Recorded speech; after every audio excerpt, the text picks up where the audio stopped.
Buenas tardes. Nos encontramos de nuevo en el taller de la guardilla. Gustosa de estar de nuevo con ustedes con Una Te Enseña. Lo anoto siempre en el pequeño pizarrón que por ahora tengo para que recordemos que nuestros encuentros son los lunes y que nuestro taller literario está en contacto con ustedes. Bueno, habiéndole dado las buenas tardes, quería comentarles que tengo dos producciones muy interesantes de la clase anterior para compartir con ustedes, que luego las vamos a poner acá en Una Te Enseña. Recuerden que siempre en este taller, por ser un taller, están abiertas las posibilidades de sugerencia. Les había dicho yo, lo de la recitación surgió porque una de las chicas del grupo La Guardilla había pedido que viéramos un poco la recitación y surgieron después los trabajos que la gente compartió.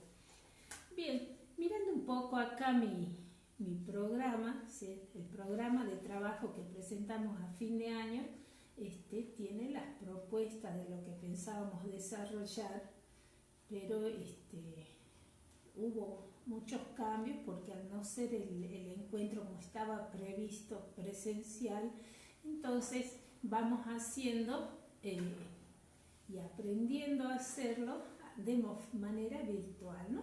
Entonces, ¿de qué quiero hablar? Siempre nuestro taller se refiere a un área comunicativa. Si bien dice que es un taller literario, como dice mi pequeño pizarrón, pero la idea es poder intercambiar las producciones, corregir, aceptar sugerencias, y retomo los contenidos de mi programa con una temática que es interesante para que nosotros nos desempeñemos en los ámbitos comunicativos en los que nos toca estar presente. Es decir, cualquier acto humano es comunicativo, ¿no? Solo que la comunicación se produce de manera diferente según unas cuantas circunstancias que nosotros vamos a ir analizando en los encuentros siguientes. Hoy les voy a hablar de los 4 ejes que habíamos puesto nosotros sobre los que se basa el taller y cualquier acto comunicativo, ¿sí? ¿Cuáles son esas bases, esas 4 bases? Hablar y escuchar sería, y leer y escribir. He hecho los papelitos porque no tengo un pizarrón para ir desarrollando ahí lo que deseo decirles. Entonces, que nos quede claro que estos son los 4 pilares de los actos comunicativos: leer, escribir, hablar y escuchar. Bien, dicho esto, hoy nos vamos a referir básicamente a lo que a la lengua oral. Es decir, ¿qué pasa en la lengua oral? Nosotros tenemos un hablante y un oyente. Como en el caso de la escritura tendremos un emisor y un receptor, le decimos nosotros, siempre es un hablante y un oyente. Pero en el caso de la lengua oral, es decir, cuando hablamos cara a cara en una determinada circunstancia, ¿sí? Cada vez que hablamos lo hacemos en un lugar, ¿no? La pregunta es ¿dónde lo hacemos? ¿Cuándo? ¿Cómo? ¿Con quién? ¿Cuál es el tema? ¿Cuál es esa necesidad comunicativa? Y están estos elementos: el hablante y el oyente y toda la circunstancia que rodea a estos personajes. A veces se trata de un hablante individual y de un oyente individual. El intercambio es como en lo que llamamos conversación. Y en otros casos el hablante es multitudinario, son varios hablantes, varios oradores para muchos oyentes también. Pensemos en los medios de comunicación, por ejemplo, o pensemos en un discurso masivo, donde puede haber un hablante y también un público, un oyente masivo. Es decir, tiene algunas variantes, pero estos son los 2 elementos de la lengua oral. Sea uno solo, sean individuales o sean colectivos, tenemos un hablante y un oyente. Ahora, ¿por qué es interesante analizar estas dos figuras? Porque cuando nos comunicamos necesitamos ponernos en el lugar del otro. Entonces analicemos la figura del hablante. ¿Cómo debe ser el hablante? Recuerden ustedes, señores, querido público, que las reglas en la comunicación, hay reglas, hay normas, pero no son estrictamente así, es decir, no podría haber comunicación si nosotros siguiésemos solo una línea teórica, sino que en líneas generales analizamos situaciones para mejorar esa actividad comunicativa.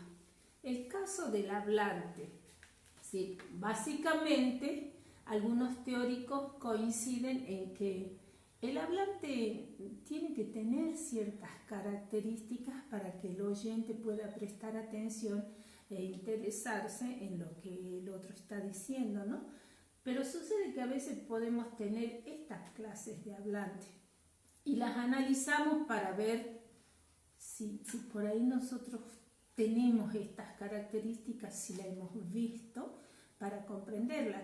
Si un hablante a veces puede ser inhibido, el hablante que tiene vergüenza de hablar o se cohíbe o le cuesta muchísimo entablar una comunicación con el otro. Entonces, ¿qué hará el buen oyente? Colabora. ¿Sí? Todo acto comunicativo es un acto cooperativo. Hablante y oyente interactúan. Bueno, si no es inhibido, tenemos el otro tipo de hablante, el verborrágico, el que habla y habla y habla muchísimo, se siente el centro de la escena y no cede jamás los turnos, el turno de habla, ¿no? Esa es otra característica a tener en cuenta, ¿sí? No ser demasiado inhibido, temeroso de entablar la comunicación, responder, cooperar, ni exagerar tampoco, hasta convertirse en un hablante verborrágico, aquel que no tiene límites, donde ya debe permitir que el otro intervenga. O bien tenemos también nosotros el hablante, mírenlo, discutidor, aquel con el que es difícil entablar una comunicación porque siempre le encuentra un pero, si no sabe escuchar.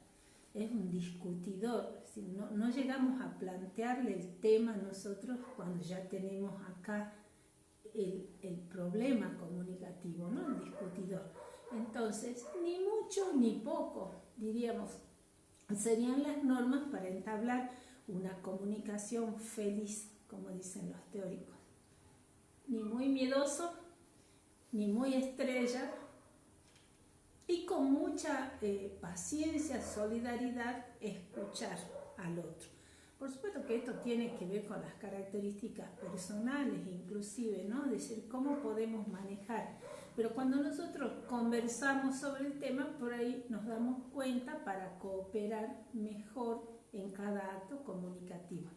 Entonces, dejamos así clarito, las características del hablante que entorpecen la comunicación son estas.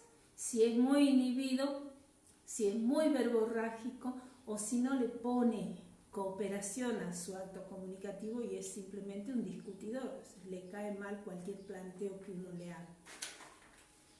Ese es el hablante. Para que la comunicación se cumpla y sea feliz, se logre un objetivo pleno, está la otra parte, que es el oyente. Oyentes, a veces son oyentes colectivos, como en este caso, ¿no? En este caso, por ejemplo, yo soy un hablante solo, unitario, pero estoy hablando para varios oyentes. Oyentes a los que yo les pido una parte de cooperación cuando les digo, sugieran temas, comenten. Las correcciones que se quieren hacer se pueden hacer acá en la página de Una Te Enseña o la podemos hacer por el WhatsApp en el taller de la guardilla. Bueno, entonces teníamos el hablante, ahora miremos cómo es el oyente. Y el oyente, para que pueda completar esa intención comunicativa, esa actividad que inicia un hablante, también tiene que cooperar. Y cooperar significa que preste atención, ¿sí? Un hablante distraído no coopera porque no entra en el tema, porque hace sentir mal al hablante cuando no lo están escuchando. O sea, el oyente debe procurar prestar atención, no ser distraído, no faltarle el respeto. El hablante interruptor, es decir, cuando surge una idea del hablante, el oyente está interrumpiendo, no permite una conclusión y se generan ahí los conflictos comunicativos. Otro oyente que debe corregirse es aquel que es monologador. Él nomás, es decir, el hablante le está diciendo algo y el oyente va por su lado con sus ideas y sus cuestiones. Se parece bastante al discutidor en este caso. Fíjense ustedes que él nomás tiene la razón.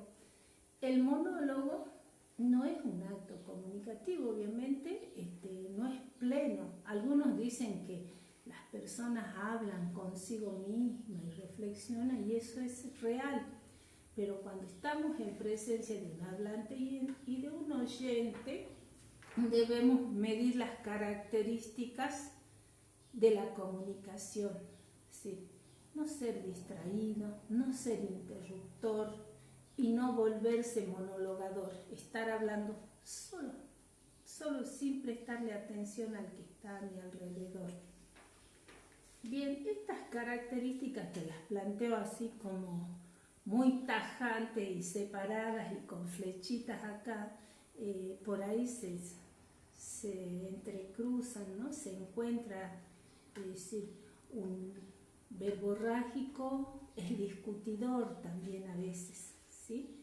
Y el oyente, el distraído, a veces casualmente porque no está prestando atención, interrumpe donde no debería hacerlo. ¿Sí? Estos vicios de la comunicación oral pueden entorpecer la comunicación y terminar en un malentendido. No llega a ser una comunicación feliz, como dicen los teóricos, y nosotros podemos observarlo en situaciones comunicativas cotidianas, en los medios de comunicación, cuando vamos a comprar, cuando preguntamos algo por ahí. Es decir, observar este comportamiento comunicativo, si no pudiendo mejorarlo en el otro, por lo menos haciendo que yo pueda cooperar de la mejor manera. Bueno, esto es lo que quería decirles respecto del intercambio oral, lo llamamos así cuando la comunicación se produce de persona a persona, es oral, para poder la semana siguiente, Dios mediante, desarrollar un poco más esas características de lo que implica una comunicación oral, para que nosotros la tengamos en cuenta y nuestra situación, nuestra actividad comunicativa cada vez sea más feliz. Bueno, muchas gracias y no se olviden de observar los trabajos de recitación que nos compartieron los alumnos de la Guardilla. Los esperamos el lunes entonces en Una Te Enseña con el taller literario de la Guardilla. Que tengan una linda semana.